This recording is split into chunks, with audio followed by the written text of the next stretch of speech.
Boa noite a todos. Vamos dar início a mais uma reunião pública doutrinária.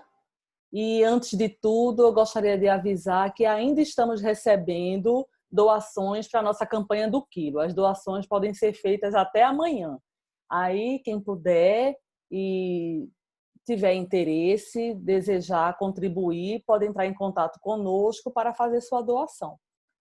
E nesse momento vamos fazer uma breve leitura para nos harmonizar, preparar nossas mentes, nossos corações para a mensagem evangélica de hoje.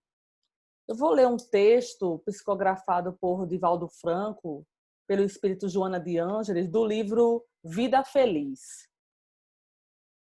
Nunca enganes a ninguém. A vida é grande cobradora e exímia retribuidora. O que faças com os outros sempre retornará a ti. A sementeira sucede a colheita, cegarás conforme hajas plantado. Quem engana, ilude, trai a si próprio, se prejudica, desrespeitando-se primeiro e fazendo jus depois aos efeitos da sua conduta reprochável. Sê honesto para contigo e, como consequência, para com o teu próximo, que assim seja. Vamos fechar nossos olhos, fazer nossa prece inicial para iniciarmos a nossa palestra. Querido e amado Jesus, nós só temos a te agradecer pela oportunidade de estarmos reunidos em teu nome para ouvir a tua palavra. Rogamos as tuas bênçãos e a tua proteção para todos nós. Nos envolve com teus fluidos de sabedoria e de paz, para que possamos receber a tua mensagem de amor e de sabedoria. Pedimos aos mentores do Centro Espírita, Amor e Caridade, que nos intua da melhor maneira possível, para que possamos compreender os teus ensinamentos evangélicos. E nesse momento pedimos permissão para iniciar mais uma palestra do Centro Espírita Amor e Caridade. Que assim seja. Bem, hoje temos o prazer de receber o nosso irmão Cristiano Vieira, que é do Instituto Espírita Semeadores da Fé, e fará a palestra cujo tema é o julgamento na filosofia cristã. O Cristiano terá 45 minutos de exposição do tema. Quando estiver faltando uns 5 minutinhos, eu vou interromper um pouquinho a palestra para avisar dos 5 minutos restantes, tá bom, Cristiano? E logo após, nós conduziremos um momento de perguntas e respostas. Quem desejar pode fazer as perguntas no decorrer da palestra pelo nosso chat. Okay? Então, nesse momento, eu passo a palavra a Cristiano. A palavra é sua, Cristiano. Ok, muito boa noite a todos, muita paz, uma alegria novamente estar com vocês, agradecendo o convite feito pela Cleide, a dupla Cleide e Cláudia, que sempre acreditam que, de alguma maneira, os trabalhos que eu acabo desenvolvendo podem ajudar também, porque eu sempre digo, tá, gente, que talvez eu não tenha a característica tão convencional de outros oradores de fazer uma coisa talvez tão voltada para a religiosidade apenas. E não é que eu olhe isso como algo errado, tá? De forma alguma. É só uma característica de trabalho. Como eu enxergo a doutrina espírita como algo amplo, onde a gente tem que olhar aspectos religiosos importantes, mas também compor com aspectos científicos e aspectos filosóficos, eu acabo trazendo mais coisas para a gente poder entender o contexto todo desses temas que a gente trabalha. Quando eu normalmente escolho um tema para falar, e no caso aqui, julgamento, eu sei que ele não é um tema fácil, ele é um tema até relativamente polêmico, porque a gente vai ter aqui ideias diversas, e eu gosto disso, porque a grande ideia, a grande construção que a gente tem dentro de qualquer campo seja ele dentro de uma instituição espírita, seja ele no nosso trabalho, na nossa família, a grande construção é quando a gente pode ter ideias, muitas vezes até divergentes, para a gente poder trabalhar.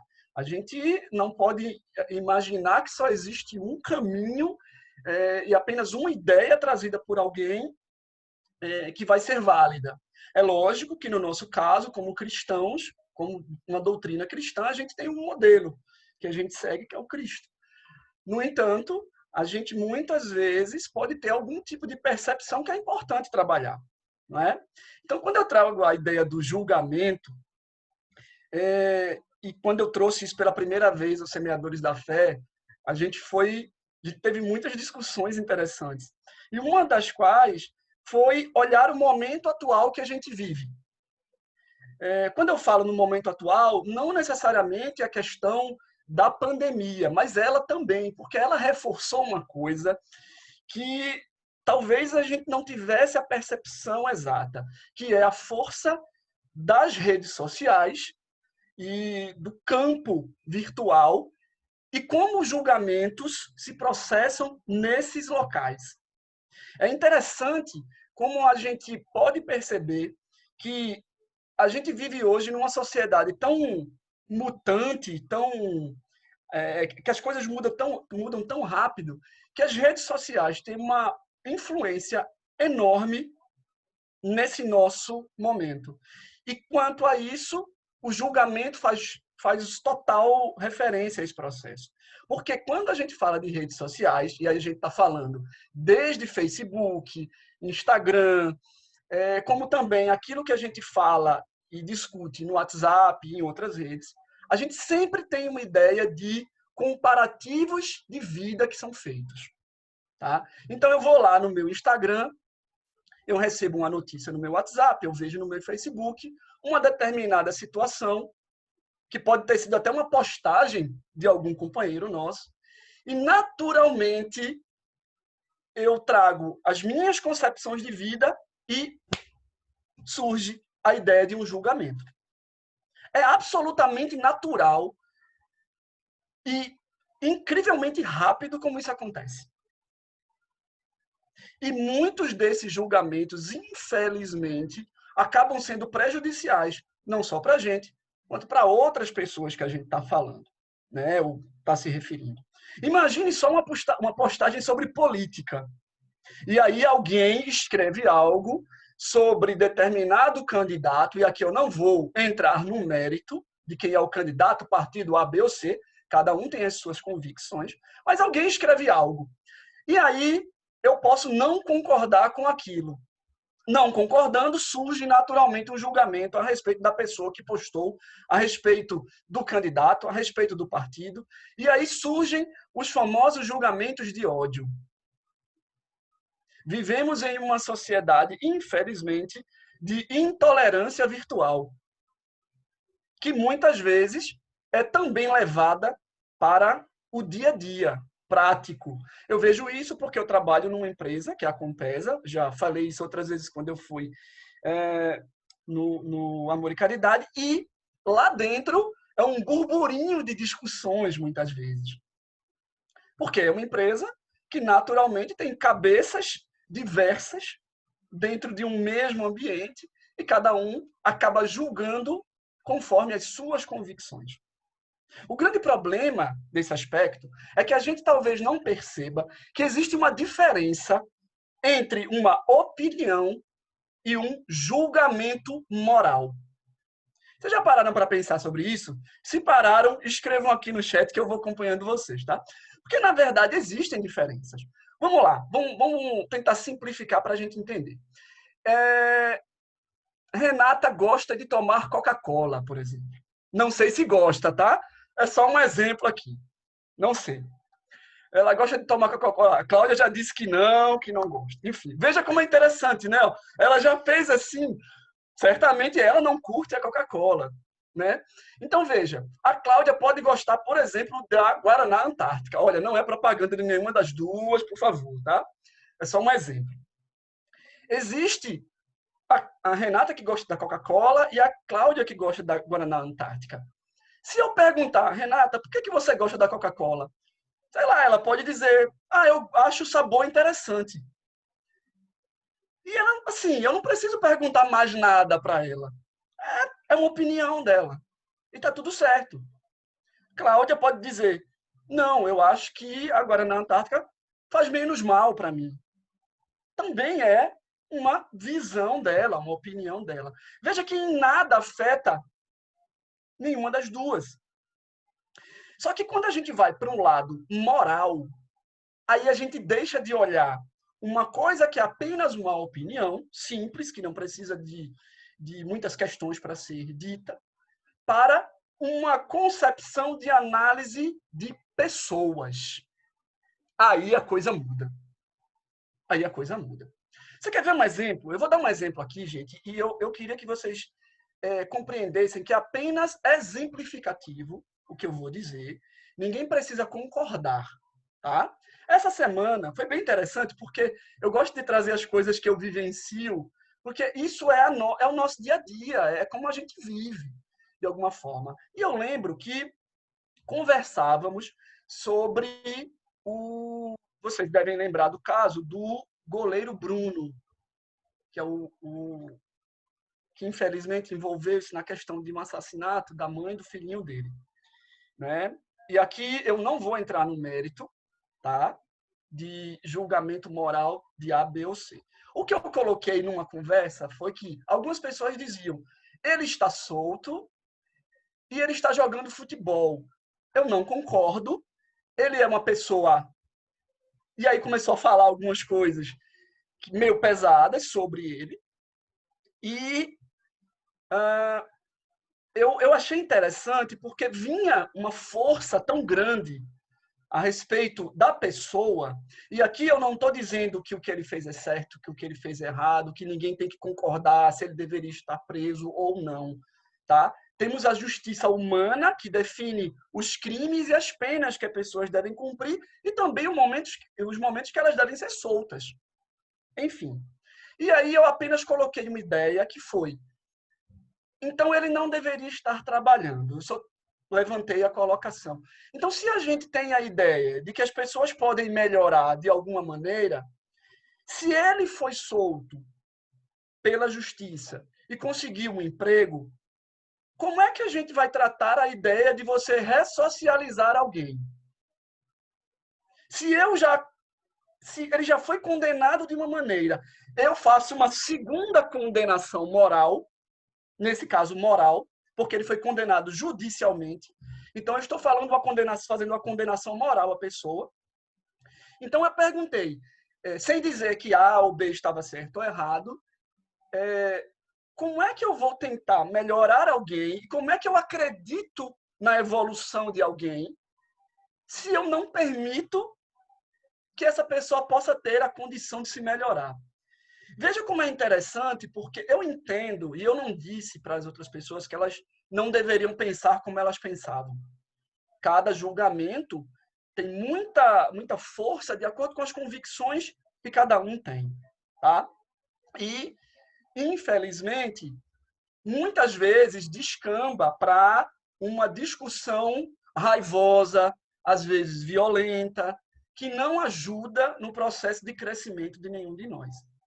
Então, quando eu coloquei isso, foi apenas para que a gente, no caso, os nossos amigos, refletissem se, de alguma maneira, não teríamos a condição de olhar com mais humanidade, mesmo para alguém que fez algo que foi muito duro para a sociedade. Porque ele não foi o único que fez isso. E eu não estou defendendo o ato, mas eu apenas olhei a possibilidade de olharmos de outra maneira. Aí alguém me disse assim, mas se fosse da sua família, você pensaria assim? Eu entendo e compreendo que é lógico que cada pessoa, dependendo de cada situação vivida, pode sim ter uma visão diferente. E pode fazer um julgamento moral, porque esse é um julgamento moral, é um julgamento que lida com pessoas, tá? Mas a gente precisa entender se vale a pena que a gente carregue toda essa dor, todo esse ódio no coração, mesmo compreendendo plenamente que é muito duro. Não deixo de olhar este lado. Então, apenas para que a gente percebesse. E agora há pouco, incrivelmente falando sobre esse exemplo, essa semana, minha mãe acabou de me falar que viu uma notícia nos portais de notícia dizendo que ele havia sido envenenado. Isso foi agora há pouco. Num restaurante, alguma coisa do tipo. Eu até perguntei para ela, mas foi envenenamento ou foi uma comida estragada, alguma coisa? E ela me falou que o que o portal trazia era que ele estaria sendo envenenado, teria sido envenenado depois de um jogo de futebol. Enfim, apenas que para que a gente observe que, às vezes, a dor de outras pessoas pode fazer com que os próprios julgamentos se tornem ações muito dolorosas, para que a gente avalie. Então, cada um de nós pode avaliar e julgar conforme suas convicções, como acabei de dizer. Mas, de maneira geral, tudo que a gente faz nesse momento que a gente vive tem muito a ver com a comparação que a gente faz com outras pessoas. Então, no caso dele, muitas vezes, observa-se qual é a dor que a família passou, que a mãe da moça passou, que o filho pode estar passando, e aí isso gera julgamentos. Tá? Mas isso pode acontecer com coisas muito mais simples. É possível um julgamento moral dentro da casa espírita? Não só é, como acontece normalmente. E eu acho interessante porque eu vi um palestrante uma vez dizer que para que a gente sinta menos desconforto, a gente não diz que espírita faz julgamento moral, a gente diz que espírita faz comentário fraterno. Olha só que coisa interessante, né? Isso é apenas para tentar mostrar que a gente tem um desconforto menor, não é? Então, veja, existe sim, somos todos seres falhos que estamos aqui num processo de evolução e que também fazemos julgamentos morais, independente da instituição religiosa, da doutrina que nós acreditemos. Tá? Uma coisa que é interessante, e aí trago um pouco das ideias filosóficas de um grande pensador chamado Platão, que viveu 5 séculos antes de Cristo. Platão dizia que para que a gente tenha uma vida boa, a gente precisa usar a razão para os julgamentos que a gente faz. Olha só, a razão é que vem primeiro nos nossos julgamentos, segundo Platão. Tem um outro filósofo, já bem mais à frente, já no século XVIII, chamado David Hume. E esse filósofo, ele diz que não concorda com Platão, que, na verdade, o nosso julgamento, em primeira medida, vem a partir das emoções. E só depois é que a razão surge para tentar justificar o nosso julgamento. Olha só, 2 visões completamente distintas. O que é que vocês acham? Se quiserem escrever, fiquem à vontade. É a razão ou a emoção que determina, em primeiro momento, os nossos julgamentos? Eu sei que pode parecer uma dúvida, mas eu gosto dessas polêmicas. Vocês sabem que eu gosto de cutucar. Então, eu vou mostrar para vocês aqui, eu vou compartilhar para vocês uma imagem, tá certo? E eu quero que, rapidamente, vocês possam avaliar a imagem na cabeça de vocês. Tá joia? Pode ser assim? Vamos lá. Vou compartilhar aqui com vocês, tá? Agora, eu acho que alguém tem que habilitar para eu poder compartilhar, né? Que eu estou vendo que eu estou bloqueado para poder compartilhar a minha tela. Eu não Vou consigo permitir aqui. Eu acho que está bloqueado para mim. Olha cá, o Rildo já falou que é a emoção que domina. Eu já gostei de... Né? Se quiser escrever, escrevam, viu, gente? Eu vou mostrar para vocês uma imagem que eu quero que vocês vejam. Já Vamos habilitei. lá. Vê se Pronto, consegue. joia, consigo sim. Vou mostrar para vocês a imagem, tá? Quero que vocês vejam essa imagem. Estão conseguindo ver? Digam aí para mim, por favor. Estão vendo? Sim, sim. Se alguém já viu essa imagem, não conte para o coleguinha do lado, tá certo? Esse é o príncipe William, né? Herdeiro, segundo na linha de sucessão do trono da Inglaterra, né? Filho da princesa Diana. Essa foto foi tirada um tempo atrás e eu achei muito interessante. Façam as suas avaliações rapidamente. O que é que vocês acham dessa imagem do príncipe da Inglaterra. Ok? Agora eu vou mostrar para vocês. Não Agora eu abriu, vou mostrar não. para vocês. Não abriu? Não, não abriu, conseguiram ver, não. Para mim, não. Não, a Alguém gente tá consegue vendo, ver ou o ninguém arquivo consegue? não está aberto, não. A gente está vendo Está mostrando pequenininho. todos os arquivos na pasta, mas não É. abriu a foto. É. Ah, tá. Então deixa eu fazer de novo, tá? Deixa eu ver aqui. Vou compartilhar novamente. Eu também não estou conseguindo, não. Só consigo abrir a coisa pequena. Acho que é essa daqui. Agora vocês vão ver. Estão vendo? Agora? Pronto. Agora sim. Olhem aí. 5 segundos para vocês É olharem. isso, hein? Príncipe da Inglaterra, né? Ok? Todo mundo olhou, bonitinho. Certamente já tiveram uma percepção a respeito da imagem. Agora eu vou mostrar a segunda. É a mesma imagem, tá? Só que tirada de um ângulo diferente. Tudo bem? Voltando para cá. Levanta a mão aí quem se espantou com a primeira imagem e achou que ele estava fazendo um gesto obsceno.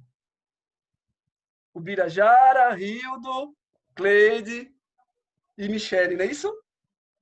Tá, ok. Veja como é interessante. Logo no primeiro momento, eu não sei o que surge de sentimentos e de emoções em vocês. Cada um pode ter uma emoção diferente. Mas no primeiro momento, alguma coisa surgiu em vocês. E é bem possível dizer que não foi a razão que veio primeiro. Percebem? Então, o nosso julgamento, em primeira medida, não vem da razão. Vem da emoção. E aí, num segundo momento, tá? Um pouquinho depois, a razão tenta justificar o que viu. E isso acontece o tempo todo. Cristiano, Desde uma pessoa... Oi, quer falar, Rio? me permita. À E o vontade. pior de tudo é a pessoa julgar por uma visão dessa que não é a visão correta, e Sim. você já fazer todo o preconceito daquilo. Naturalmente, Isso é você o pior já fez de julgamento. tudo. É o Veja pior de só, tudo. quando eu mostro essas imagens, gente, eu não quero aqui fazer um julgamento de valor de nenhum de vocês, tá? De forma alguma. É porque é normal que a gente já tenha uma percepção com base nas nossas ideias de mundo. Então, a gente pode ter visto coisas que lá atrás ficaram gravadas no nosso inconsciente e que, de alguma maneira, fizeram com que a gente buscasse, trouxesse de volta isso para a mente, e isso surge como uma emoção. Tá? Vou mostrar uma outra coisa para provar de forma bem categórica que é a emoção que toma conta do processo, tá? Vou mostrar uma outra imagem para vocês que agora é um dilema, tá, gente? Esse é um dilema científico estudado por algumas das melhores faculdades do mundo no século passado. Se alguém viu, guarda para si e eu quero só que vocês avaliem junto comigo, tá bom? Vamos lá, vou compartilhar de novo. O dilema é o seguinte, estão conseguindo ver a telinha com um desenho? Pronto, vamos lá. Eu vou contar a história para vocês rapidamente. Existe um trem que está vindo por um determinado trilho, é um trem desgovernado, ele não tem como parar, tá? E a gente tem dois caminhos de trilho. O caminho normal é o caminho reto, onde tem 5 pessoas amarradas, e não adianta, você é esse que está aqui, ó, não adianta você tentar correr, que você não vai chegar a tempo nem para desamarrar as pessoas, nem para salvar nenhuma delas. Só que junto de você tem uma alavanca. Nessa alavanca, se você puxar, o trem muda de caminho e vai por um outro lado que só tem uma pessoa amarrada. Tá? A pergunta que eu faço para vocês é: levanta a mão quem puxa a alavanca. Cleide, Rildo, Michele também? O Birajara, joia. Olha só que coisa interessante, gente. Esse é um dilema científico estudado já há muitos anos, tá? Então, vocês estão aqui também no processo. E eu vi aqui que vocês fizeram um movimento que a maior parte das pessoas faz nesse tipo de situação, tá? O que possivelmente pode ter passado pela cabeça de vocês seria talvez a menor das tragédias. Possível. Não sei se foi só isso, mas é possível, tá? Ok. Mas eu vou fazer uma modificação nesse dilema para vocês agora, tá? A modificação é essa aqui. Agora o trem está vindo desgovernado, tem 5 pessoas amarradas no trilho, e o dilema é, tem uma pessoa, você está em cima de uma ponte, junto com uma outra pessoa bem grande, ó. Se você der só um toquezinho pequeno, essa pessoa cai no trilho e o trem consegue parar antes de passar pelas 5 pessoas. Se você não fizer nada, o trem passa direto e atropela as 5 pessoas. Quem empurra? A pessoa que está lá em cima. Mais uma vez, vocês corresponderam a exatamente o que o estudo mostra. Mas veja que coisa interessante. O dilema anterior, vocês puxaram a alavanca para o menor dos desastres, não foi isso? Se vocês empurrassem a pessoa que está lá em cima, também aconteceria isso. Mas vocês não empurraram. E sabe por que não empurraram? Porque quando se trata de pessoas, o nosso julgamento muda. É diferente de uma alavanca. Entende? Ali, aqui em cima, é uma pessoa. Então, o peso é muito maior. Mas querem entender como isso muda, como a variável muda? Agora, as 5 pessoas que estão aqui são 5 familiares de vocês. Quem empurra? Ninguém empurra? Vocês entenderam, né? Aqui embaixo, 5 familiares de vocês. Aqui em cima, uma pessoa desconhecida. Vou voltar. De maneira geral, nesse estudo, quando a gente muda a variável para pessoas da nossa família, a maioria das pessoas empurra aquela pessoa que está lá em cima. Só estou colocando para vocês qual é a ideia do estudo, tá? É que mexer com as nossas emoções altera o nosso julgamento. Então, em larga medida, o nosso julgamento não é feito pela razão, é feito pela emoção. Tá? Compreendam isso, porque essa é uma realidade prática. Por isso que quando eu falei do goleiro Bruno para os meus amigos, o que estava envolvido na hora não era a razão deles, e sim a emoção pelo fato dele ter cometido um crime hediondo. E isso acontece com a gente dia a dia. Isso acontece com a gente em todos os momentos. Se a gente encontra uma situação que normalmente a gente discorda, que é moralmente reprovável, há uma tendência natural a que haja um julgamento da pessoa que comete o ato. Essa é uma tendência natural de cada um de nós, tá? E é interessante porque um outro filósofo e matemático bastante conhecido, chamado René Descartes, ele dizia o seguinte, que a maioria das pessoas acredita que tem bom senso em tudo que faz e que não precisaria mais bom senso do que tem. Mas o problema é, quem é que disse o que é bom senso ou mau senso? Quem define isso? Não existe um padrão, porque essa definição acaba sendo pessoal. Então, no final das contas, a gente se pergunta o que é que pesa mais e que caminhos a gente deveria seguir nessas horas. Dentro de um contexto em que a gente observa que temos um modelo a seguir, a gente busca esses modelos para tratar dessa ideia de julgamento. Porque senão, cada um de nós vai buscar apenas aquilo que tem como convicção. E muitas vezes a nossa convicção ultrapassa o modelo que a gente tem, que no nosso caso aqui, discutido, é o Cristo. Como Cristo reagiria a cada uma dessas situações? É uma pergunta a se fazer. E nessas horas a gente se faz essa pergunta. Como eu agiria, mas como eu deveria agir com base na filosofia cristã? Mesmo sabendo que a emoção domina as nossas ações de julgar moralmente quem quer que seja. Tá? E aí a gente está falando de emoções, gente, e a gente tem que entender que nós somos um ser espiritual que não só tem convicções, ideias, e uma base toda, não só dessa existência.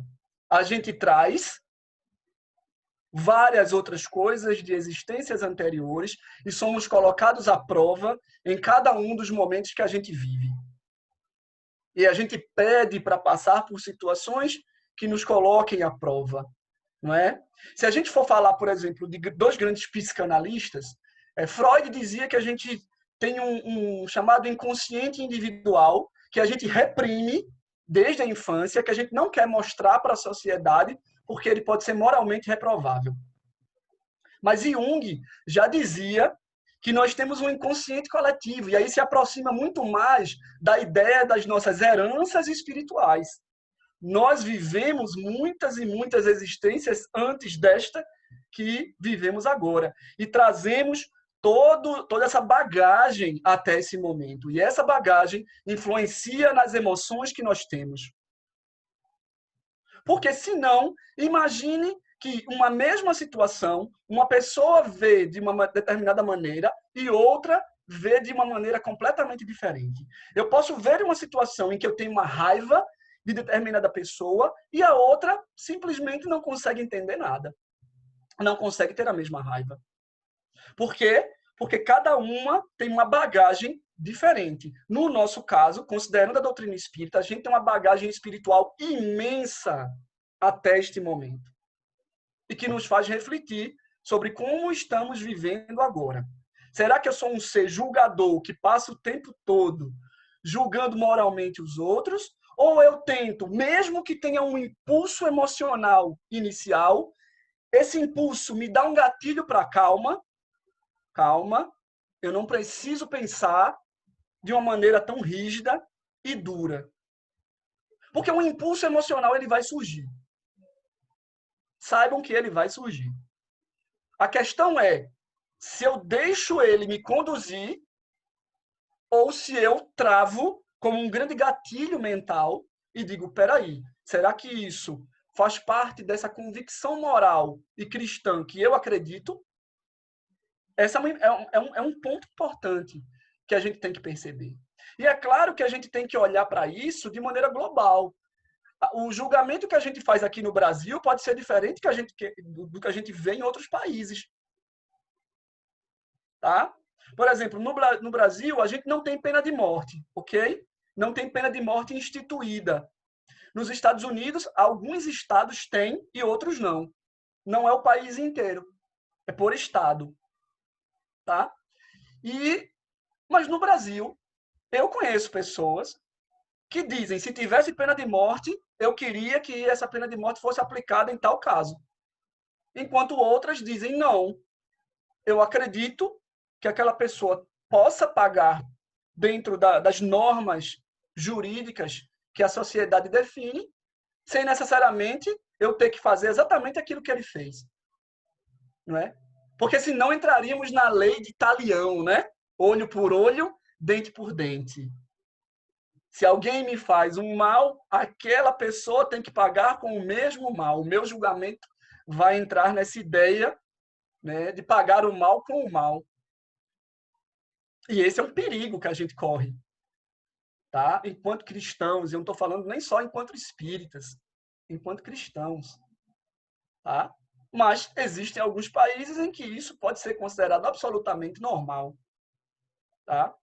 É importante que a gente avalie como é que a gente observa o nosso entendimento nessas situações diárias que a gente vive. Seja numa situação de um crime brutal, mas também seja naquelas situações mais simples. Por exemplo, quando a gente encontra uma pessoa, talvez o jeito da pessoa não seja um jeito que a gente acredite, e olha só, é uma coisa muito pessoal, que a gente acredite que não seja uma forma adequada de agir, e naturalmente a gente acaba fazendo um julgamento moral daquela pessoa. Muitas vezes até sem conhecê-la tão bem. Tá? Então,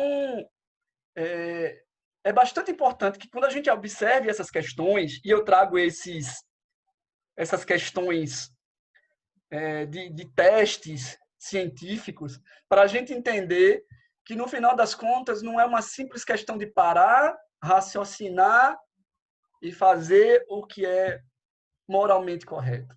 Não é sempre assim. Tá? É importante que a gente avalie o que é que a gente carrega dentro da gente nesses momentos. Tá? Na psicanálise existe o conceito de sombra. A sombra é justamente uma parte não esclarecida, uma parte que ainda não tem luz, que a gente precisa acolher. Eu acho interessante porque algumas pessoas, quando falam da sombra, que todos nós temos, tá? Às vezes dizem, eu quero expurgar, eu quero tirar essa sombra de mim. Na verdade, ela faz parte da gente. O que a gente precisa é esclarecê-la, acolher e esclarecer aquilo que ainda não é algo tão trabalhado em nós. A gente não fala na famosa reforma íntima? O que a gente fala de reforma íntima nada mais é do que trabalhar as nossas sombras, as nossas partes que ainda não tem luz, que ainda não tem esclarecimento suficiente. Tá? Então, imagine que uma pessoa do seu trabalho pode fazer algum tipo de atitude que você não gosta muito. Será que o melhor é simplesmente julgá-la como uma forma fácil e simples de agir e, às vezes, até fazendo com que outras pessoas acabem, né, incorporando aqueles pensamentos também? E que é uma coisa importante, né? Vivemos numa sociedade em que as redes sociais, e eu gosto de falar muito sobre isso porque é muito do nosso momento, elas influenciam a forma como a gente pensa sobre o mundo. Tá? A gente, inclusive, julga a nós mesmos de uma forma ou de outra, conforme aquilo que os outros veem. Existe um documentário hoje na Netflix chamado Dilema das Redes. Se alguém puder ver um dia, assistam. Tem um momento, por exemplo, que uma adolescente posta uma foto no Instagram e ela vê um monte de gente dando curtidas lá, né? E tem uma pessoa que fala alguma coisa sobre a questão estética, a orelha dela, alguma coisa assim. E ela passa a se sentir mal por conta de um comentário que ela ouve ou que ela lê e que muitas vezes vem de uma pessoa que ela mal conhece. Então, a gente faz julgamentos sobre nós mesmos, muitas vezes, com base naquilo que os outros veem. Né? E aí, as pessoas ficam reféns das curtidas, da quantidade de seguidores, né? Ficam reféns daquilo que elas leem. Por que a gente fala hoje sobre a dificuldade, por exemplo, de tantas notícias falsas? É porque as notícias falsas influenciam os nossos julgamentos, porque elas ativam basicamente a nossa emoção. E como muitas pessoas não vão procurar para saber se é verdade ou mentira, elas aceitam ser conduzidas apenas pelas emoções. Simples assim. E é um perigo para cada um de nós. Tá?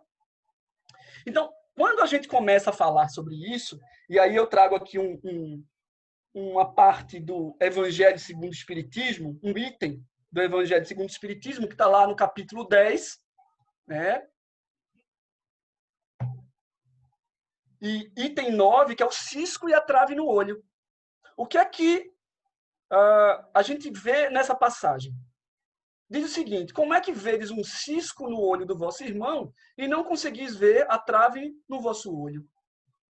Ou seja, a gente consegue enxergar coisas pequenas nos outros, mas não para observar algo muito grande que a gente pode ter a trabalhar, que são as nossas sombras, as nossas imperfeições, aquilo que a gente precisa olhar, que não está fazendo bem nem a gente, nem as outras pessoas com quem a gente convive.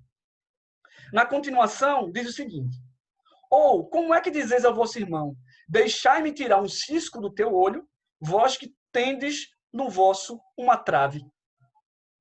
Hipócritas, tirai primeiro a trave do vosso olho e depois então, vede como podeis tirar o cisco do olho do vosso irmão. Isso está no Evangelho de Mateus, uma passagem que o Cristo nos traz. Ou seja, olhar o outro E não só olhar o outro, gente. Por que é importante a gente observar essa passagem? É porque é olhar o outro para tentar esconder o que a gente tem a trabalhar. Tá? Quando a gente fala do momento, talvez o momento mais emblemático que a gente tem no Evangelho, que é da mulher adúltera, quando a mulher adúltera é trazida na presença do Cristo, eles dizem: mestre, essa mulher foi pega em adultério e a lei mosaica diz que ela tem que ser apedrejada. E o Cristo, desenhando no chão, diz: quem não tiver pecado, que atire a primeira pedra. O que é que eles fazem? Não fazem. E justamente não fazem porque naquele momento, mesmo que eles tenham trazido a mulher através da emoção que aquilo causava, quando observa-se racionalmente o que estava sendo feito, observa-se que todo mundo comete suas falhas. Todo mundo comete. E o que é mais interessante, né, é que a gente não olha a perspectiva de que só observa-se o pecado cometido pela mulher naquele momento.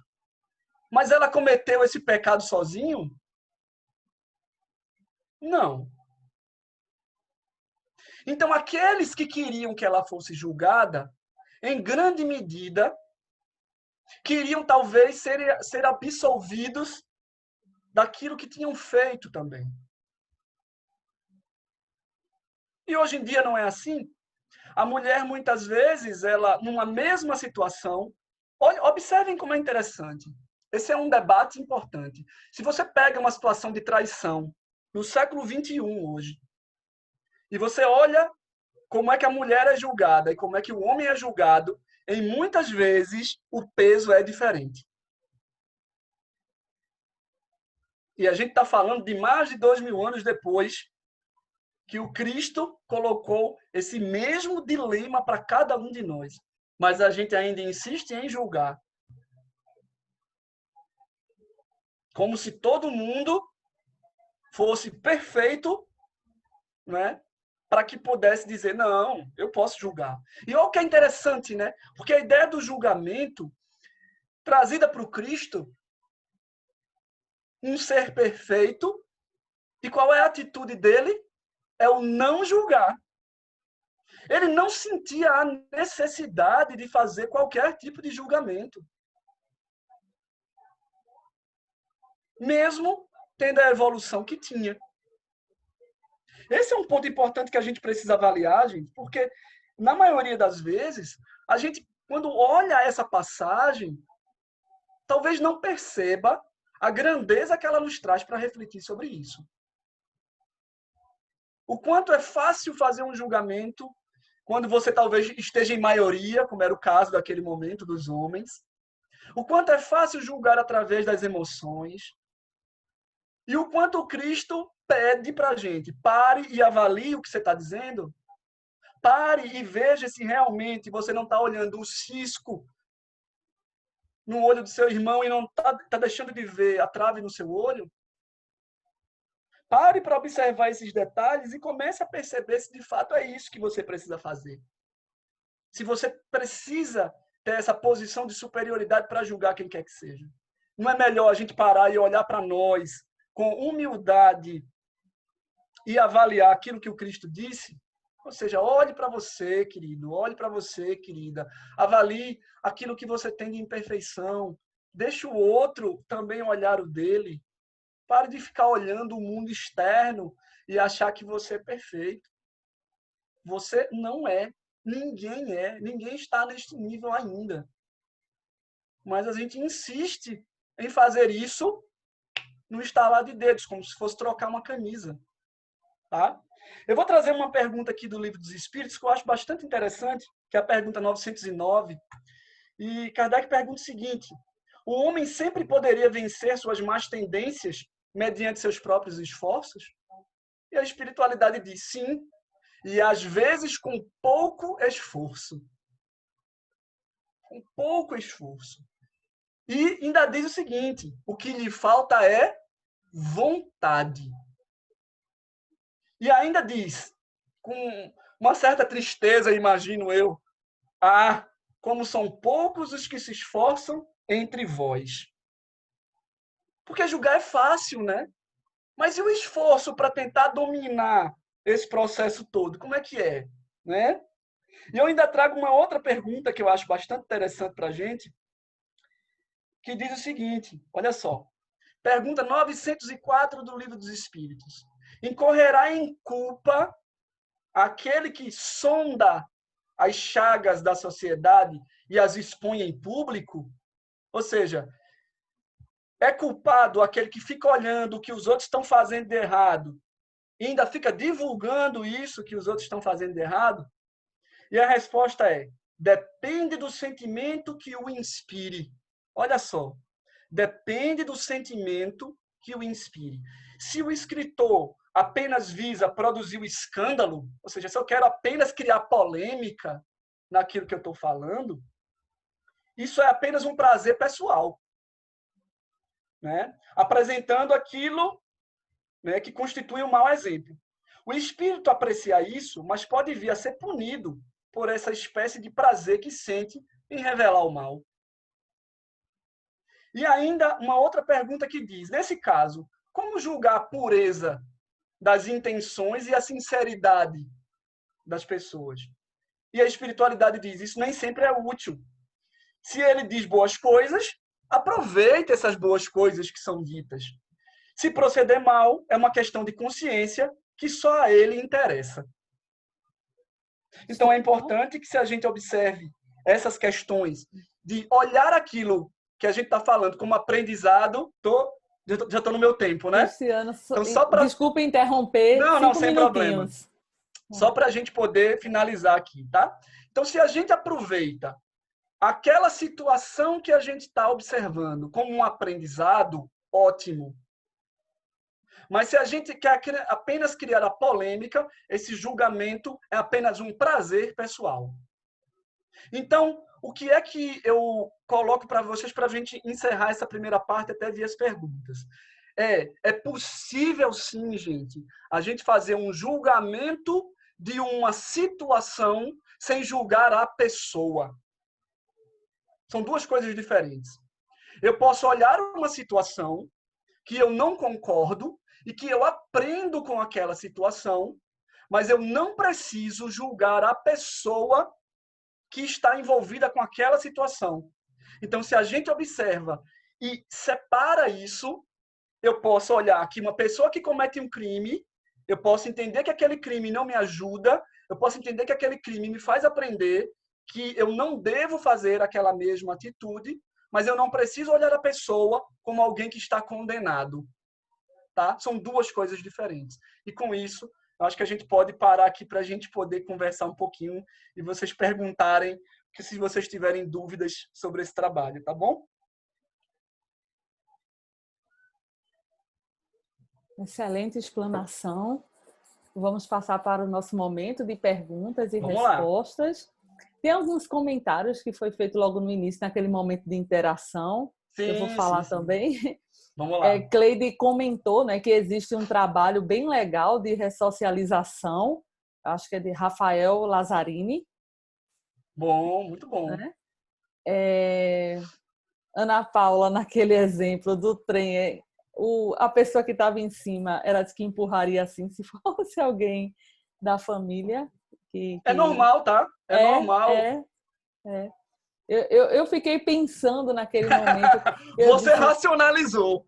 Você racionalizou primeiro, talvez, a situação. Eu não empurraria, não, mas depois eu pensei, e se minha filha estivesse ali embaixo? Aí foi na hora que a Ana Paula colocou, eu disse, eu acho que eu empurraria também.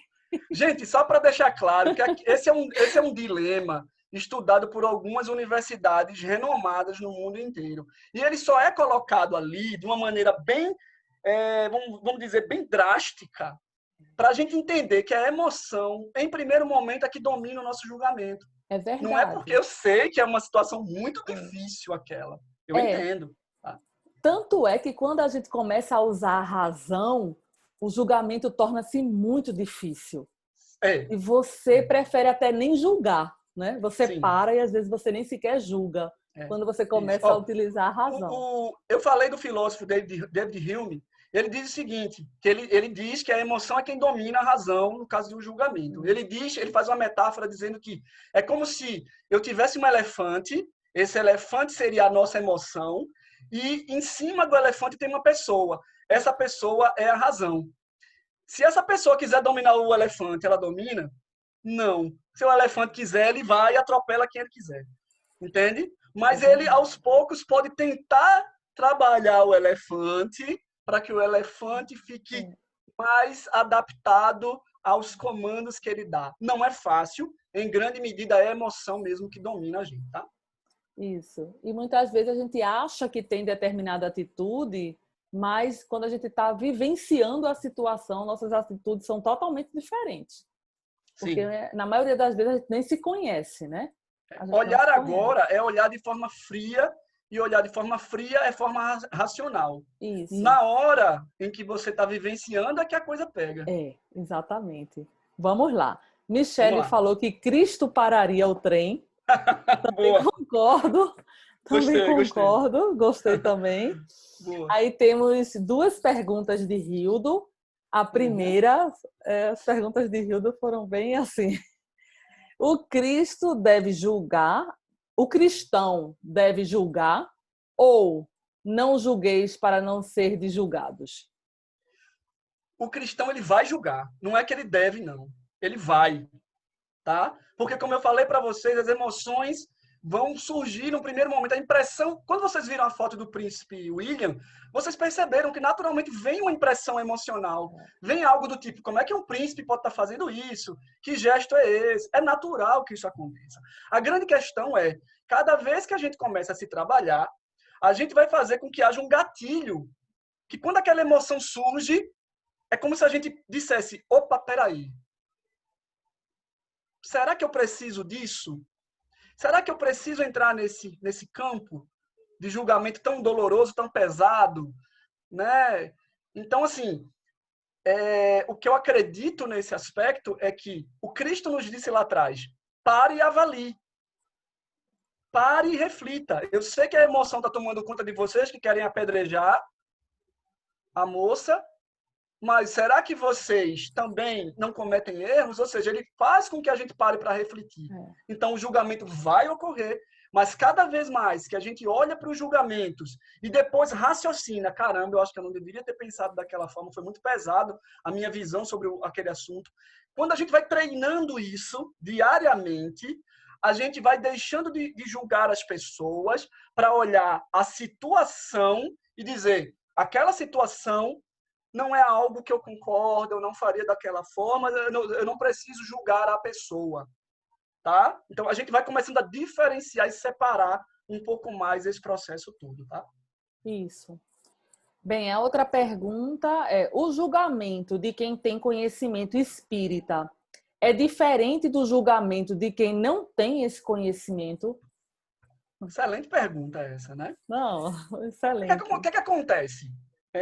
E aí, vamos lá, vamos fazer aqui um trabalho sem milindres, cada um de nós, tá? O fato de sermos espíritas não nos coloca na posição de melhores do que qualquer outra pessoa de doutrina ou religião, e nem mesmo nos coloca numa posição de superioridade a quem nem tem doutrina ou religião. Poderíamos estar falando aqui de um ateu que pode simplesmente ter um conhecimento prático tão grande que ele já superou determinadas questões. E um espírita que talvez, até mesmo sob a armadura de estar dentro de uma casa ou pertencer a uma doutrina, achar que está protegido contra tudo isso. Agora, a doutrina espírita nos permite pensar, nos permite avaliar, nos permite raciocinar sobre aquilo que estamos fazendo. Por isso, gente, que eu coloco para vocês que quando eu trago esses trabalhos, eu sempre gosto de trazer essas realidades práticas, porque é isso que a gente vive no nosso dia a dia. Então, não adianta a gente só ler o Evangelho e toda a codificação, se a gente não consegue conectar isso com a vida que a gente tem. Porque vai ficar apenas um conhecimento bonito de ser repetido, mas pouco prático e distante daquilo que o Cristo trouxe de fato. Então, eu acredito que o espírita, como qualquer outro, que busca praticar o bem, independente de doutrina, e o bem aqui se revela como aquilo que não me prejudica e nem prejudica outras pessoas com quem eu convivo, tá? Não prejudica o mundo que eu vivo. Então, se a gente pensa assim, a gente não precisaria nem ser espírita. Mas talvez a gente se coloque até mesmo um pouco crítico mesmo, por imaginar que a gente busca muito aprender, entender o que a gente está falando, conectar essas realidades com aquilo que o Cristo trouxe, e dessa maneira a gente imagina que a gente deveria não errar, mas a gente vai errar. E faz parte do processo, inclusive do espírita, de ter humildade para reconhecer o erro e trabalhar essas sombras, essas imperfeições que ainda precisam ser verificadas, avaliadas, e para que aí à frente ele consiga galgar os degraus, né? Para se aproximar cada vez mais daquilo que o Cristo nos trouxe. Um comentário de Michele: temos que aprender a não julgar e aprender a lidar com o julgamento dos outros. Verdade. Michele, eu acho bacana essa ideia de aprender a não julgar, mas a gente não tem a condição de dizer que isso vai acontecer, de não julgar. Seria bacana não julgar. Mas o nosso processo ainda é um processo natural de julgamento. A grande questão é o quanto nós conseguimos captar a ideia de que estamos fazendo julgamentos errados, e julgamentos que podem prejudicar a nós e a outras pessoas, o quanto aquilo nos desperta enquanto cristãos, e o quanto a gente tem a vontade, e aí é importante aquilo que tem no Livro dos Espíritos, o que nos falta é vontade, é o esforço de dizer, nas mesmas situações eu preciso parar e refletir um pouco mais sobre essa emoção que me domina e que pode não ser a melhor forma de olhar para aquela situação. Olhar as situações que a gente vivencia é importante, até para que a gente veja se aquilo é bom ou não para a nossa evolução. Mas deixar um pouco explícito para a gente que olhar o outro, olhar o cisco no olho do outro, é muito mais fácil do que olhar aquilo que a gente tem para trabalhar. Então, esses conceitos é que precisam estar muito firmes dentro de nós. Tá? E eu digo para vocês que eu faço diariamente um esforço tremendo, é de verdade mesmo, sabe? Para aproximar aquilo que eu estou dizendo para vocês daquilo que eu pratico. Não quer dizer que eu consiga sempre não, gente. Porque tem momentos que eu digo, puxa vida, eu já pensei, ó, aconteceu. Aí eu paro, vem um gatilho mesmo que diz, observa o que você está dizendo, observa o que você está pensando agora. E veja se essa é a forma mais adequada de viver e conviver com as pessoas e com o mundo que você faz parte. Um comentário de Arthur, agora eu vou falar um pouco mais rápido, só temos 4 minutos. O comentário não é fácil lidar com os outros, ainda por cima o julgamento. Ana Paula comentou, né, a questão de que ela disse que empurraria. Eu também pensei no meu filho. Eu acho que ela quis dizer assim, acho que com o tempo é que os instintos, entre parênteses, emoções, podem ser substituídos pela inteligência, razão. Eu acho que é importante esse comentário dela, porque é o seguinte, é claro que a gente tem um processo evolutivo normal da humanidade, os instintos como algo que nos protege daquilo que pode causar mal a gente, tá? Então, as reações, por exemplo, de lutar ou de fugir de uma situação, elas são instintivas, isso faz parte da nossa evolução humana, como animais que foram evoluindo mesmo. A grande questão é que as nossas emoções ainda não são tão trabalhadas como deveriam. Quando a gente fala de inteligência emocional nesse mundo que a gente está vivendo, a gente está falando para parar e avaliar, reavaliar, olhar de novo, avaliar de novo, olhar de novo, cada vez mais, para entender que a gente pode sim ter uma percepção emocional diferente das mesmas situações. A criação de novos significados, ela é possível. Então, quando a gente cria novos significados sobre as mesmas questões, as emoções que vão ser disparadas em cada um de nós vão se modificando pouco a pouco. Isso é importante que a gente saiba. Isso faz parte do nosso processo evolutivo também. Ela falou, tenho que treinar muito, aí eu digo, todos nós, né? Todos nós, Todos nós, Ana Paula, todos nós. Cláudia fala, é por isso que gosto de suas palestras, nos faz refletir, realmente. Olha, eu confesso para vocês, eu vou ser bem honesto, eu já fui recentemente, e eu acho legal colocar isso para vocês, porque se houver um feedback nesse sentido, para mim também vai ser importante, tá, gente? E vocês podem escrever depois por e-mail, o Cleide tem o meu e-mail, tem o Telegram, Cláudia tem o meu Telegram. Vocês podem escrever, se não quiserem escrever aqui no chat, não tem problema não, tá?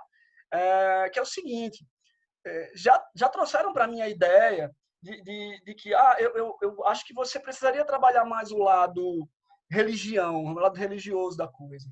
Tá? Eu acho importante trazer o lado religioso, sim, mas eu não me abstenho de trazer outras questões, porque, como eu disse para vocês, para mim é importante fazer com que a gente seja cutucado mesmo. Eu uso esse termo porque a gente, às vezes, pode ficar muito cômodo em simplesmente ler um trecho do Evangelho, achar muito bonito, achar que entendeu, mas, na prática, a gente, no outro dia, está mexendo com as mesmas situações e não mudou nada. Então, quando a gente cutuca, de repente, eu faço terapia, por exemplo, e na terapia, a minha psicóloga lá, ela mexe com coisas muito dolorosas, às vezes, em mim. Coisas que eu digo, caramba, eu faço realmente isso. Então, eu preciso avaliar isso. Então, se eu não digo, se eu não cutuco, se eu não faço pensar, eu acredito que eu talvez não esteja fazendo o papel que eu imagino que eu possa fazer, que é olhar para cada um de vocês que está aqui, me enxergar em cada um de vocês, porque eu digo que quando eu faço um trabalho como esse, eu falo primeiro para mim, para que eu me ouça, e depois eu tento compartilhar isso com outras pessoas, tá? Eu escolho os temas polêmicos, muitas vezes, assim, porque eu gosto mesmo de trazer coisas que façam a gente olhar, parar à noite e dizer assim, caramba, será que realmente eu não estou fazendo isso? E eu não tinha parado para observar esses detalhes. E não há tempo para a gente mudar aquilo que não está legal em cada um de nós. Não há tempo. A gente pode fazer isso a qualquer momento. E não vamos ficar tristes se a gente não conseguir no primeiro momento. É uma tentativa mesmo, diariamente, entendeu? Diga lá, Cleide. Não se preocupe com alguém já ter dito assim, por que você não aborda o termo religioso. A gente vai lembrar que o espiritismo é um tripé. Desde que a gente use um dos três, está importante. Exato. É o importante. Isso, Cleide. Assim, eu coloco isso para vocês, porque pode ser que também alguém pense, não queira externar, mas pode externar isso no privado, em outro momento. Eu fico muito contente em poder ouvir aquilo que as pessoas têm a dizer, porque eu posso melhorar também esse trabalho para outros momentos, entendeu? E atender essas demandas de poder falar com vocês olho no olho e trazer alguma coisa que possa ajudar, para mim é importante. Bem, infelizmente nosso tempo acabou, mas eu vou ler rapidinho, vou ler rapidinho 2 comentários, tá? Tá joia. O de Arthur, que é o julgamento é o instinto de sobrevivência humana. A gente poderia até comentar, mas infelizmente não dá tempo. Eu poderia até falar mais sobre isso, mas sei que não vai ter tempo. Né? Sim. E Michele disse que foi maravilhosa a palestra. Pena obrigado, que Michele. Obrigado. Muito grata, Cristiano. Realmente, eu que agradeço. Só temos ali a agradecer pela sua disponibilidade, né, de estar aqui conosco, compartilhando todos esses conhecimentos. Nosso muito obrigado. E eu que agradeço a você. Sua inspiração. Gostaria de fazer nossa prece final? Posso, sim, com todo prazer. Vamos lá? Vamos. Gostaria de pedir a todos que fechem os seus olhos para que a gente possa se conectar de forma mais plena à espiritualidade amiga que orienta esse trabalho, a espiritualidade que se conecta conosco e com a mensagem do Cristo, nosso irmão maior, que é o nosso modelo e guia, que nos inspira a fazer esse trabalho e tantos outros, que o Cristo nos permita sempre ter força, ter a humildade para reconhecer nossas falhas, nossas imperfeições, e que possamos sempre buscar, da melhor maneira possível, a melhora diária, a busca sempre em olhar para nós e querer mudar aquilo que ainda não está tão adequado, para que aos poucos a gente possa se aproximar do amor incondicional que o Cristo nos ensinou. Que possamos, assim, olhar para os nossos irmãos de forma caridosa, observando que todos têm o seu momento e o seu processo evolutivo. Nenhum de nós está acima de quem quer que seja. Estamos todos aqui buscando a evolução e, se pudermos contribuir com a melhoria e com o crescimento dos nossos irmãos, que assim façamos. Que possamos sempre olhar a trave no nosso olho, também de forma caridosa, sem julgamentos tão pesados, observando que estamos nesse processo de crescimento. Que se possamos levar exemplos para outras pessoas que as inspirem a serem pessoas melhores, espíritos melhores em evolução, que assim façamos. Muita paz a todos e que assim seja. Que assim seja. Em nome do nosso Mestre Jesus, dos espíritos benfeitores, do SEAC, extremamente agradecidos, nós pedimos permissão para encerrar mais uma reunião pública. Que assim seja. Assim seja. Gente, boa noite a todos. Uma ótima semana e muita paz.